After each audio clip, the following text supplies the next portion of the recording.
De nombreux morts à Idlib en Syrie ce samedi. Des avions présentés comme russes ont visé un marché très fréquenté selon l'Observatoire syrien des droits de l'homme. Une attaque qui survient quelques heures après l'annonce de la conclusion d'un accord russo-américain sur une trêve en Syrie. Si l'opposition reste prudente, le régime syrien a lui approuvé cet accord qui vise à favoriser une réduction immédiate des violences et une reprise des négociations en vue d'une transition politique. La trêve doit débuter ce lundi sous certaines conditions. Si les groupes de l'opposition syrienne veulent conserver leur légitimité, ils doivent se dissocier d'Al-Nosra et de Daesh.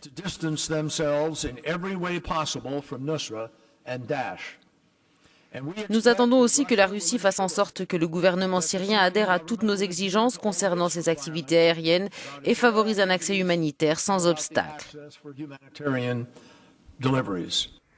À Alep, la grande ville du nord du pays, divisée entre secteurs tenus par les forces du régime dans l'ouest et quartiers contrôlés par les rebelles dans l'est, résidents et combattants de l'opposition sont plus que sceptiques. Dans toutes les trêves précédentes, le régime n'a tenu aucun engagement et a ignoré tous les termes des accords. Voilà pourquoi nous ne sommes pas en faveur d'un cessez-le-feu. Le régime dit vouloir un cessez-le-feu, mais il continue ses bombardements aériens. C'est quel genre de trêve, ça ?